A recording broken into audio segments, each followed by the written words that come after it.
My name is Reverend Robin Matthews Johnson, and I'm the pastor of Watsonville First United Methodist Church, Hal's Church in Santa Cruz County, California. Today, we celebrate Hal Hyde's life. It is fitting that we do so, remembering his beloved family and dearest friends, honoring his long and enduring membership in this church and all the places which he treasured. We do so with a deep reverence for the body as a creation of the divine, a unique expression of an eternal and abiding though mysterious love. The earthly remains of Hal shall rest in peace. His grave will be consecrated by our memories of and our love for him, but even more by the person he was and the life he lived. Let us now pray together. Spirit of life and love, eternal God, the spirit of Hal that filled our world with love and compassion has become one with your eternity. Grant to us who grieve his death forgiveness, a sense of comprehending compassion, and a meeting in which all things are understood and made whole. May the love in our hearts join us together in richer ways than before, and in time lead us to the peace that passes understanding. We know that Hal's spirit will always be with us. His love for you and your love for him will never die. In Jesus' name we pray, amen.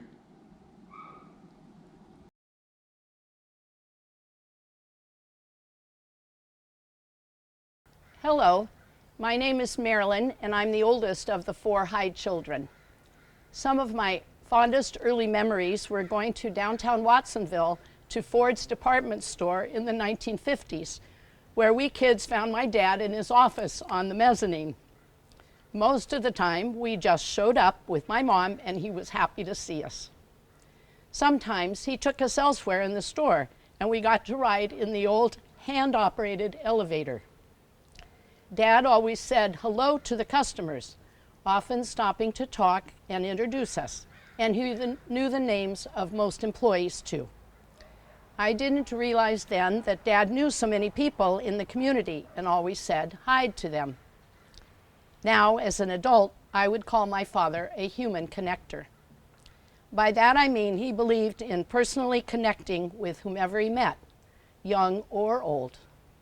He took the time to stop and check in with new acquaintances as well as old friends in both his work and personal lives. He used the phone and writing letters and Christmas cards to great benefit. In his 70s, he rode his bicycle around Corlitas and always waved or stopped to talk with whomever he saw. When Dad met someone, he wanted to know about them. He always said he didn't need to speak the language, just look them in the eyes and smile. These days, we might say he was a networker. You probably know that Dad grew up an only child, so where and how he became so sociable and learned that growing up, I have no idea. For the most part, Dad remembered the special information he gleaned, writing it down in a little book he carried in his pocket. He loved social gatherings, and he was often one of the last to leave a party or banquet because he liked seeing the people so much. Dad would meet someone and begin talking by asking, "Where did you go to school?" Or, "Where did you grow up?" Or, to taxi drivers, "Do you own your own taxi?" as a way to start a conversation. Then quickly, he was in the middle of a discussion about someone or something that he knew in their town or a place that he had visited. Occasionally, he went to a large event with many people, and we were ready to leave. But Dad was missing. Where was he? Sometimes he was in the kitchen talking to the kitchen staff, or off on the side talking to the organizers. He considered everyone his friend. That's friend with a capital F. When Dad worked at UC Santa Cruz, my parents invited many people to their home for a meal and conversation. Sometimes these individuals were being considered for faculty positions. Others were potential donors. Dad meticulously arranged the table setting so that people could find their common background seated next to each other. Overall, in his life, Dad met and talked with many famous people, politicians, business leaders, and academics, but also community people and neighbors. That was because he was a connector. The people included Nobel Prize winners, esteemed professors, science fiction authors like Robert Heinlein and Ursula Le Guin, the King of Sweden, even wealthy socialite Doris Duke. And as a result of Dad being a good connector, the great acoustics in the Mellow Center of the Performing Arts in Watsonville came to be. Or the world premiere of the movie La Bamba came to Watsonville in 1987. Dad arranged for a bus from Watsonville to take the first graders from Miss Sharon's class to the UC Santa Cruz Arboretum, where they sang for an Australian diplomat. Dad's ability to connect with people was very hardwired. Very recently, he dictated a letter to San Francisco's new sheriff to tell him that he had worked with his uncle in Watsonville. Dad was pleased to get a reply and a sheriff's badge. Even meeting health professionals and caregivers in his last year, Dad wanted to know about them and where they had gotten their training. He always smiled when he heard Cabrillo College. By following his curiosity and being a good connector, Dad created amazing experiences for his family and friends and for the community. We are all the better for it. Thank you, Dad.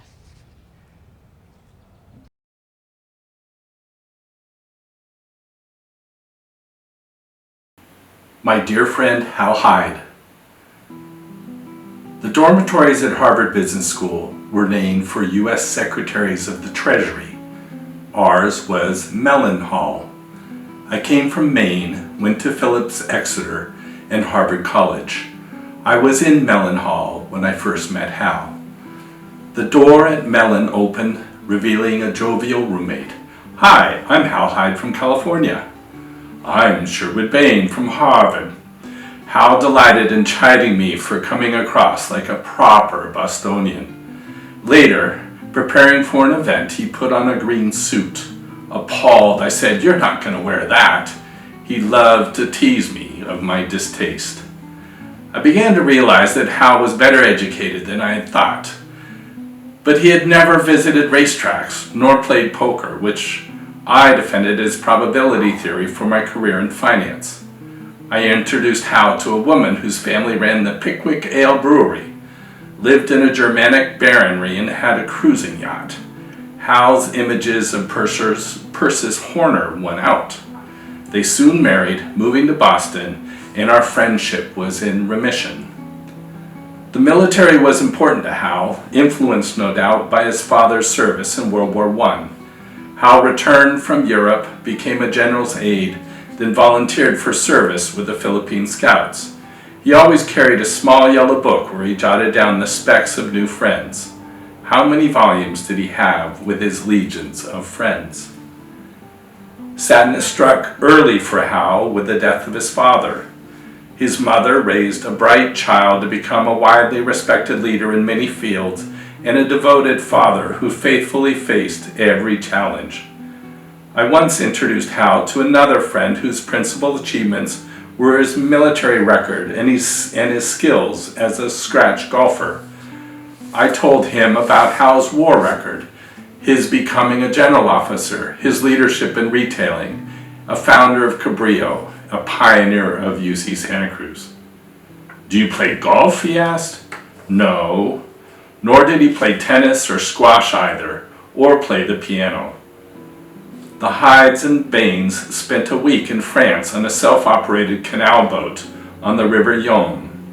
After a day at the helm, I said, "Hal, your turn to steer." "No thanks." No urging could change his mind. Boating was not his thing. Instead, after tying up to await our turn at the lock, Hal walked to the lockkeeper. "Bonjour, mademoiselle. J'étais un soldat ici pendant la guerre." Hal was devoted to the Bohemian Club in San Francisco and took me there on Taylor Street. Later, he invited me to the Grove, a 2-week summer event which I declined, for job and financial reasons. He was persistent though. Even after more declines, he graciously continued to invite, and finally I made several visits to this unique festival of theater, lectures, music, art, and fellowship. Upon arrival, the warmth of the greetings Hal received spoke to his concerns for others, his modesty, morality, and integrity, with those there showing their love and admiration for him. Hal and I both traveled widely, mostly abroad. Why not see more of America? With Paul and Martha Lawrence, he an HBS professor, we spent long weekends in 9 cities little known to us. We dined in Little Rock with the law partner who hired Hillary Clinton. Nostalgia for Hal at Fort Leavenworth, Kansas. Toured Winterthur Museum with the director, HBS 1949. Visited the Black Baseball Hall of Fame. Opryland. Reveled in New Orleans. Watched the faith healer Benny Hinn perform his ministrations, and visited a World War II camp for German prisoners. Shortly after Perky died, I found Hal weeping.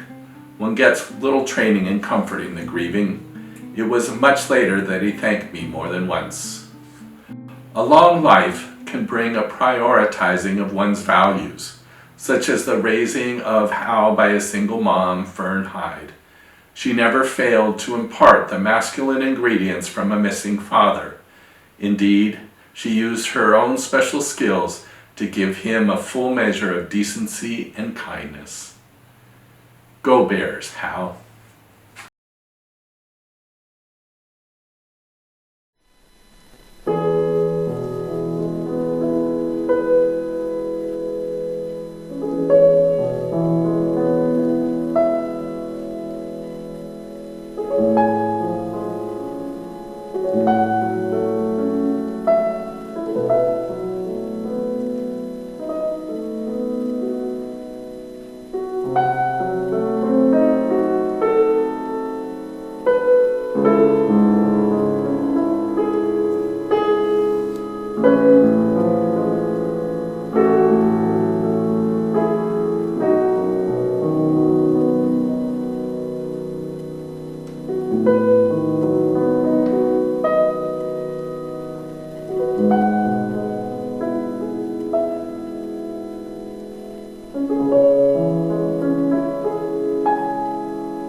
For me, Hal stood for humanity and courage.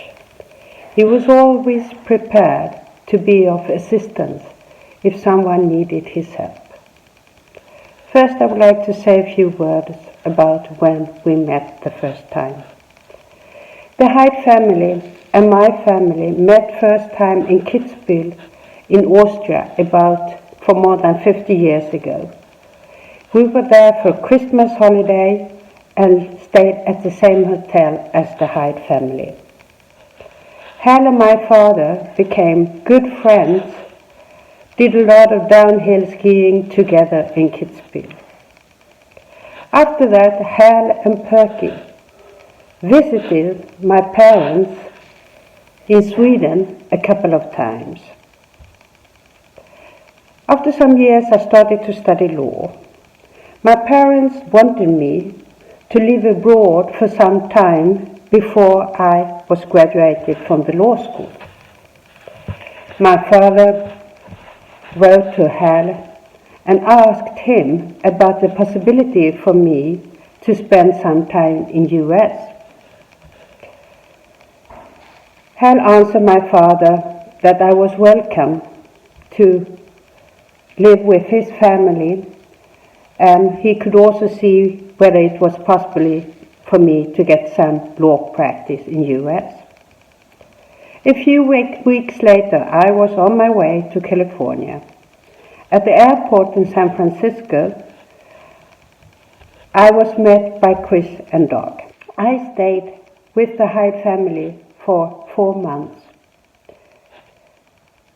During this stay, the Hyde family took very well care of me, and I had a wonderful stay with much warmth and friendliness. I also learned a lot about US and also got the possibility to travel in US during this time.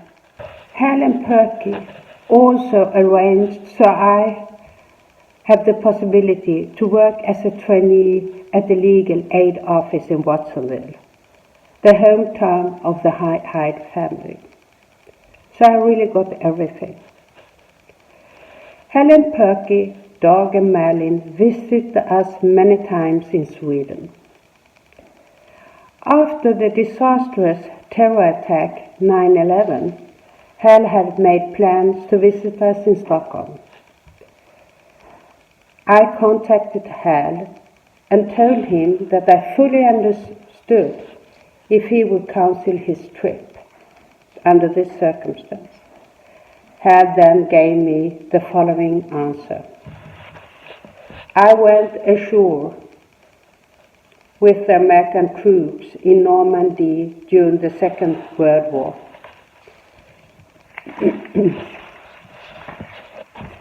So this trip to Europe does not give me any particular concern.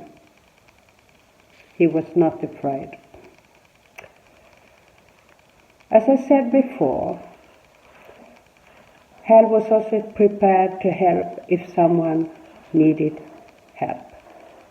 In 2007, our eldest daughter, Ebba, moved to San Diego in order to carry on research at the Scripps faculty. I then informed Hal that Ebba was in San Diego, and I also gave him her telephone number. A few weeks after California experienced an outbreak of wildfire, also in the neighborhood of Torrey Pines where our daughter stayed. Immediately, Ebba got a phone call from Hal. Should I come down and pick you up? This is Harold Hyde. However, she had immediately just before his call been evacuated to downtown San Diego. We as parents got comforting SMS from Hal that everything was under control. Well, as you all understand, this is a good example that you could always rely on Hal. 4 years ago, my husband and I went to California in order to visit the Hyde family.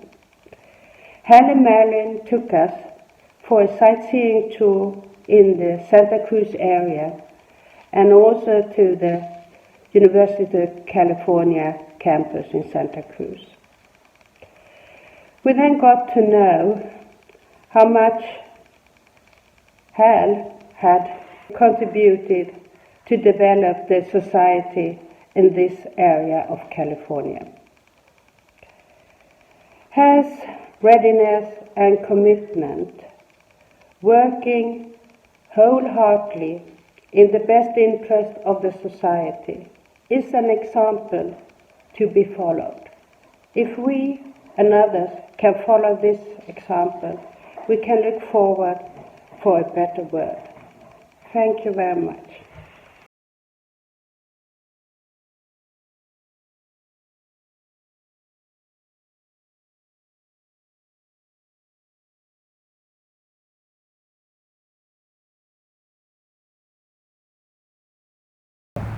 My name's Jerry Walters, and I'm here with my wife, Robin.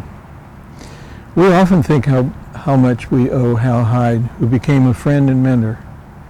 First, I met Hal in 1964 when he interviewed me and hired me to work at the new University of California campus. Years earlier, I had heard about the campus through my father, Paul Walters, a local educator, who was on a committee to promote Santa Cruz as a future campus site. Now my military service was ending, and I was looking for a job. Robin, how did you meet Hal? I first met Hal when he and my father, Carl Conley, were attempting to form a junior college district in Santa Cruz County. In 1958, the district was formed. Both Hal and my father were elected to the first board of trustees for the college, now known as Cabrillo College. As trustees, they worked together on the purchase of land for the college, assisted in hiring the architect, helped with the architectural design, assisted in the hiring of Dr. Robert Swenson as the first president, and hiring many of the original faculty and staff. It's interesting that both of our fathers, Carl Conley and Paul Walters, and Hal, were equally interested in education for all young people of our county. I remember one of my first assignments was to find housing for the first class of students, since the residence facilities were not going to be done on time. Hal had me looking into all types of options, some more interesting than others, such as bringing the Delta Queen, a paddle wheeler, down from Sacramento. Or I was out checking out the Navy ships which were mothballed in the Bay Area. We wanted to see if one could come down and get attached to the wharf. It was my first exposure to how wide a range of connections and friends Hal had throughout the state and the world, an attribute that considerably benefited the university over the years. Issues like this continued to happen while Hal showed us to think widely outside the box for solutions. He was an energetic problem solver, ready to help anyone on campus. He was able to delegate to others, letting them pull the project together, and always available if someone needed help. Hal's desire to help went often beyond work. For us, it was when he came in and said he was taking his family to Sweden for one summer. He knew my family had found relatives in Sweden and asked if they could visit. Many years later, he was going to Sweden again, and he asked about my father's cousin, Brewer Walter. I told him that sadly we had lost track. Cards and letters stopped coming and ours unanswered. In his usual fashion, he declared, "I'll find Brewer." Apparently, when he went to Rotary meetings in nearby towns, he asked if anyone knew a Brewer and explained why. True to fashion, before he got back, I had an email from Brewer's granddaughter, introducing herself. We're still in contact, meeting more members of the family thanks to Hal. And when we occasionally travel to Sweden, one of the things we do is have a toast, skål, to Hal and thank him. I thoroughly enjoyed working with Hal, and we developed a lasting friendship.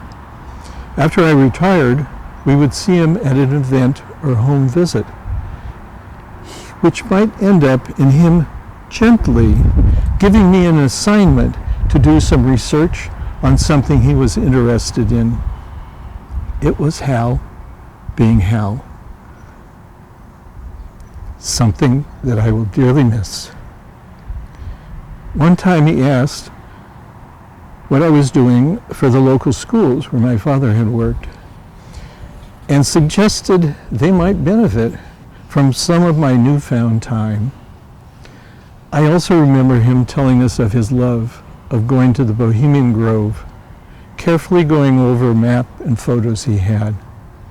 He was so proud that members of his family were attending. From us, Hal, you will be missed.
I was asked recently what it was like growing up with such an accomplished father. Yes, Harold Hyde was general, vice chancellor, executive, Cabrillo College trustee, man of the year, Rotary president, and on and on. And yes, in our world, Harold Hyde was our dad. Family was always a priority, and despite a busy schedule, Dad always had time for us. We reviewed the day's happenings at the dinner table. We went skiing in the winter. We went on family vacations, and we had individual time with our dad. My most favorite was going horseback riding with my father. We Hyde kids had lots of fun and lots of adventures growing up. Thank you, Mom and Dad, for those memories. Our parents not only believed in women's lib, they also advocated children's lib and independence. The message was simple. Our parents trusted us to do the right thing. It's hard for me to believe that as a teenager, I, along with friends Ellen Shaw and Jan Hudson, drove my mother's station wagon, pulling a horse trailer with horses in the back to out-of-the-area shows. We usually went for the weekend, but sometimes in the summer, we stayed even longer. Again, the message was our parents trusted us to do the right thing. And of course, that was before cell phones and GPS. The encouragement to be independent and do the right thing developed confident children with strong self-esteem and a can-do-it assurance. Thank you, Mom and Dad, for those gifts. Our Hyde house had an Alexa long before Alexa was popular. Our Alexa was called Dad. Our father had incredible information off the top of his head for his 97 years. Sometimes our Alexa gave us too much information, especially when we were trying to do our homework and just wanted the answer. I will conclude with a Hal Hyde daughter story. This story takes place when I was in my early 30s, living independently in Hollister. I had been invited by a local friend to accompany him to a formal dinner party in a neighboring county. I recognized the name of the host, although I had not met them independently, or I had not met them personally. Upon arrival, I was introduced. "This is my guest, Chris Hyde." "Hyde," repeated the host. "Are you by any chance related to the Watsonville Hydes?" "Yes, Perky and Hal Hyde are my parents." A second couple arrived, and we were introduced. First my date, and then, the host said, "This is Hal Hyde's daughter." I think I muttered, "Chris Hyde." I was ready for the next introduction. I stuck out my hand and said, "Hello, I'm Chris Hyde." The host added, "Hal Hyde's daughter." You get the picture. The entire evening, I was referred to as Hal Hyde's daughter. I don't think our host even registered my given name. Later in life, I was honored to be Hal Hyde's daughter. As an independent 30-year-old, not so much. When we got in the car to go home, my date shared, "Wow, your dad must really be important." Yes, he is. Go Bears.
Hello, my name is Michael Jones, and it's an honor and a privilege to join in this memorial to a great man and my good friend, Hal Hyde.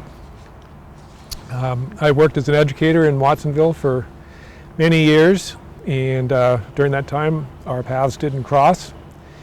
But we did have one thing in common, and that was that we were both members of the Bohemian Club in San Francisco.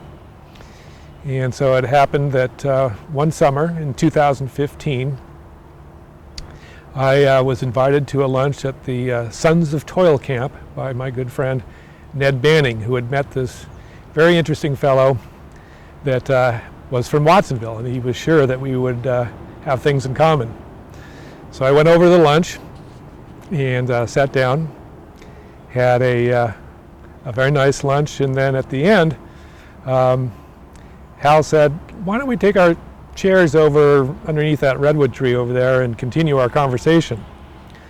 So I then had a full, undivided experience with Hal Hyde for the next 3 hours, where I learned everything about his childhood in Berkeley, his experience in the Army and World War II, how he was involved in bringing the university to Santa Cruz and building that university, building Cabrillo College, and many other stories about events and personalities that made up a good part of the history of our Santa Cruz County. He loved to talk and share his stories, but he was also an incredible listener. He was inquisitive. He wanted to know everything about you. He was curious, and he listened intently to what you had to say. He wasn't just sitting there waiting to talk again, but he really wanted to know just about everything there was to know about you, about your story and the events that were under discussion. So after that summer, Hal invited me to lunch at the Watsonville Rotary and ended up sponsoring me to become a member. And this was at an appropriate time in his life, because driving was becoming more of a challenge, and so I was an accomplice that could get together with him and get in the car and head off to whatever event was taking place. There was seldom a week that wouldn't go by where he would call me up and say, "There's this great show going up at the club. Let's get in the car and head up there." And so we did, and we stayed either at the Marines Memorial Hotel, which was his favorite hotel. It was always a treat because he would take me up to the floor where they had all the artifacts and memorabilia from the various conflicts that our armed forces have engaged in over the years. And he had interesting stories just about most anything in that room. His other favorite part was the restaurant on the top floor, which has a beautiful view over the city of San Francisco, and a breakfast buffet that he was very fond of. Other times we'd stay at the club, and it was very consistent. It happened every time, where I would tell him, "Okay, I'll come fetch you around 6 o'clock and we'll head down to the festivities below." And I'd head over there at the appointed time, only to find his room empty. He couldn't wait. He wanted to get down, see his friends, and he would always be there in the area down below where he was holding forth with his friends and buddies from the club. Driving was a challenge, and then walking became a challenge. And we would go up on these excursions, and even though the club was only around the block, it was an arduous affair to walk that distance. So I often suggested, let's order a taxi or get in an Uber and go over. And he would have nothing of that. He insisted on doing the walk. It took a while, but and it was arduous, and I could tell that it was difficult for him, but he was committed, and he always made it. But the highlights of those excursions wasn't necessarily whatever the show was or the event was at the club. It was the time in the car traveling to and fro, where I was treated to yet another Hal Hyde story, another reminiscence of events that had taken place, or I would be sharing with him things that were happening in my life. And we would have these wonderful conversations that would make the trip go very quickly and were over way too soon. I had the sense that this experience was a unique and special privilege, that I was able to spend time with a fellow that was part of the making of the history of not only Santa Cruz, but the state and the country. And I am forever grateful for that. In October, I was down in Pasadena with my mother, and she was in her last days, and she died on October 12th. And it wasn't 15 minutes later when she died that I got a call from Maryland to tell me that Hal had died that day. And while they were two very sad events, I look back on it and it was reassuring to picture my mother heading off into whatever happens next, along with a great fellow, Hal Hyde. So thank you for letting me share my thoughts with you.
Hello everyone, I'm Doug Hyde, and I'm the youngest of Hal's children.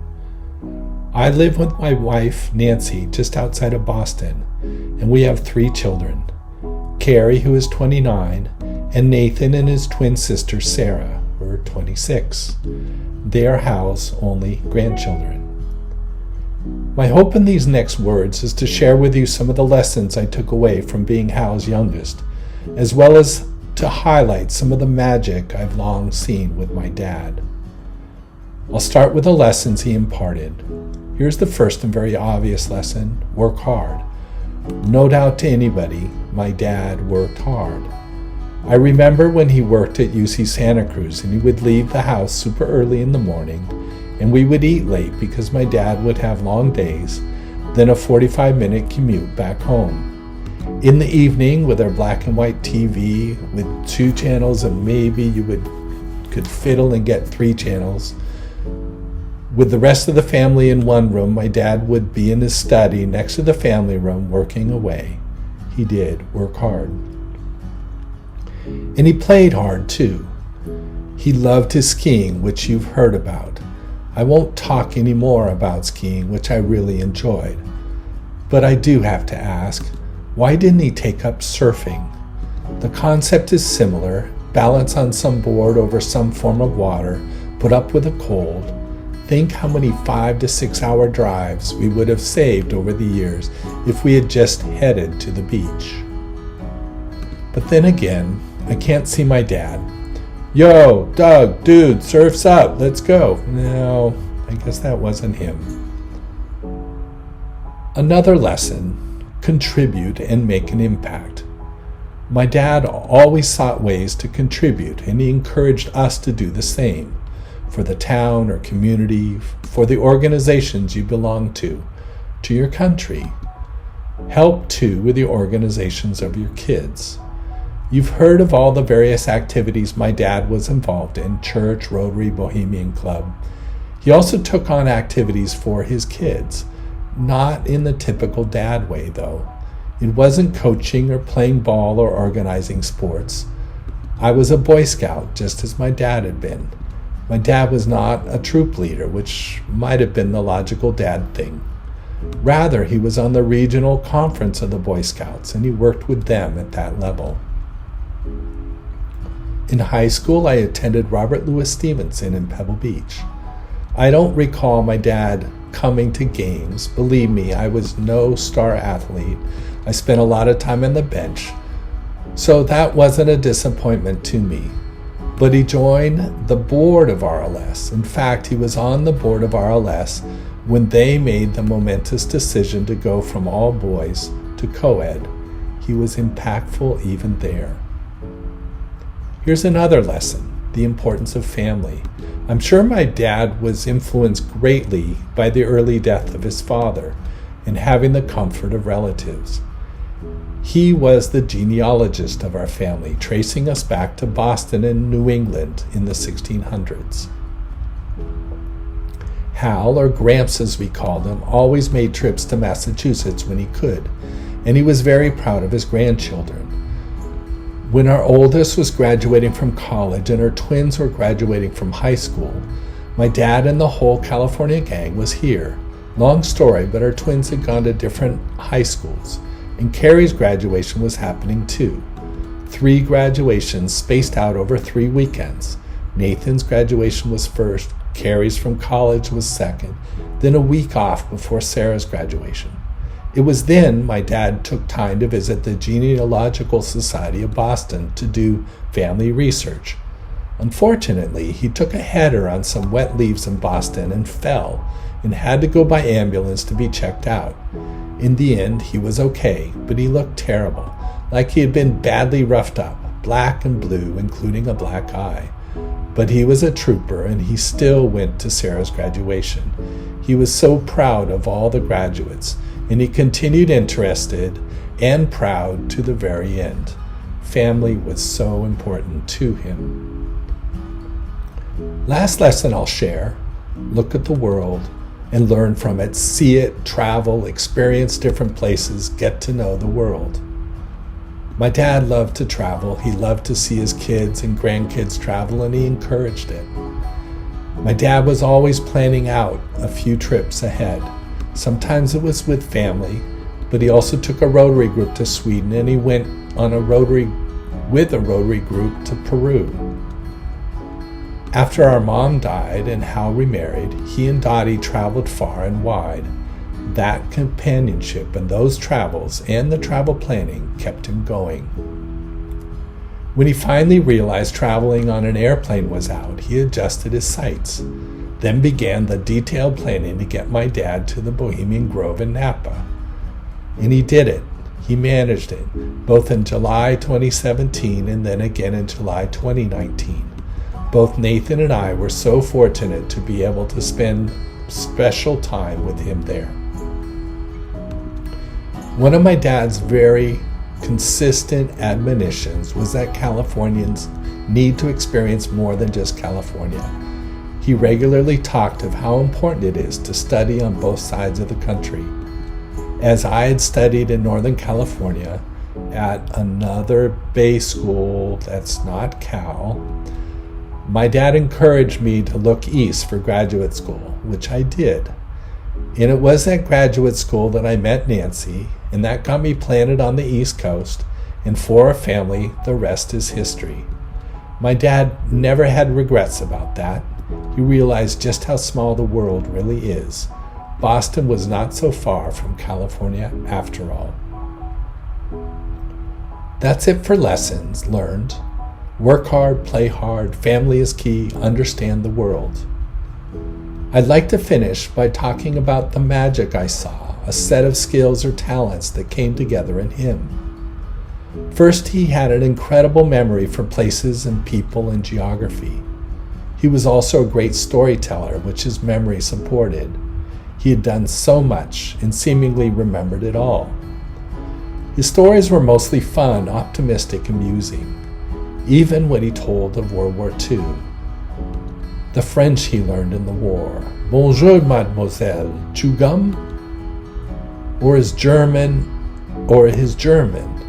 Amerikaner Soldaten kommen in dieses Haus, alle Deutsches will raus. American soldiers are coming into this house, all German civilians get out. Oh my, he was no linguist, but he loved trying. The war to me, through his stories, seemed somewhat amusing. It wasn't until I was a teenager and we visited San Diego and met up with an old army buddy from the war. And wow, that man reminisced and unloaded terrible story after terrible story from their times together. I had no idea. My dad was so optimistic and positive in his storytelling. Add to the magic being an avid, curious, sincere listener. He would use that to draw out little snippets from everyone.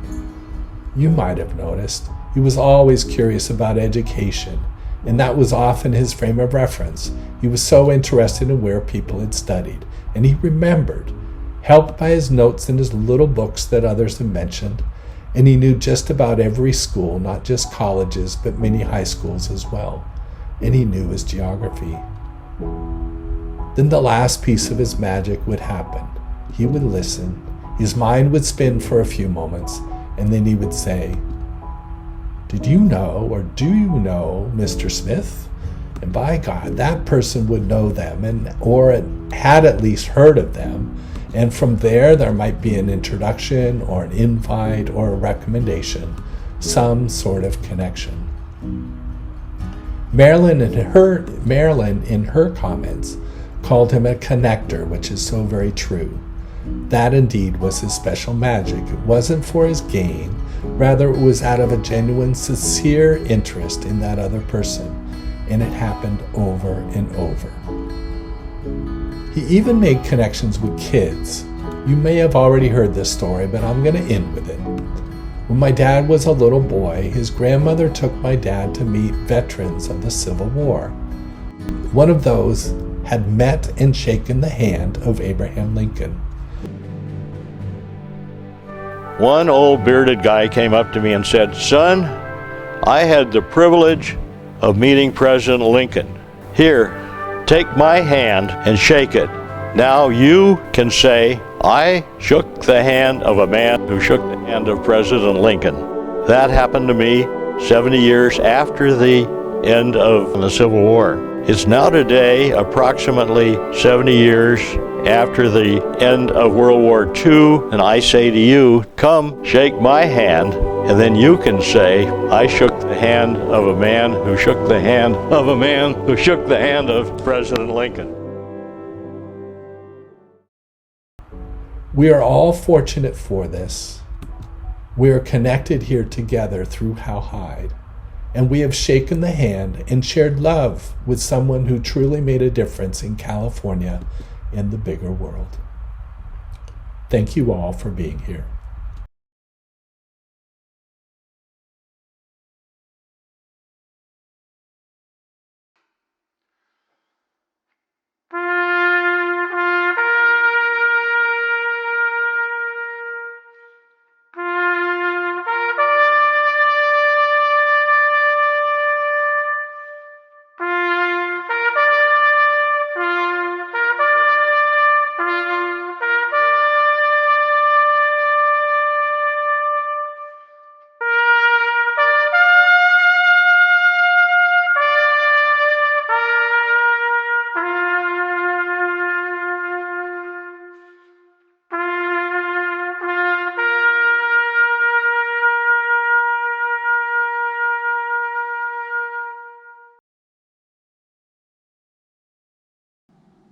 Let us be in an attitude of prayer. God of us all, your love never ends. When all else fails, you still are God.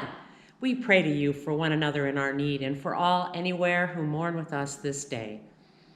To those who doubt, give light. To those who are weak, strength. To all who have erred, mercy. To all who sorrow, your peace. Keep true in us the love with which we hold one another. In all our ways, we trust you. And to you, with your church on earth and in heaven, we offer honor and glory in remembrance of Hal, now and forever. Amen.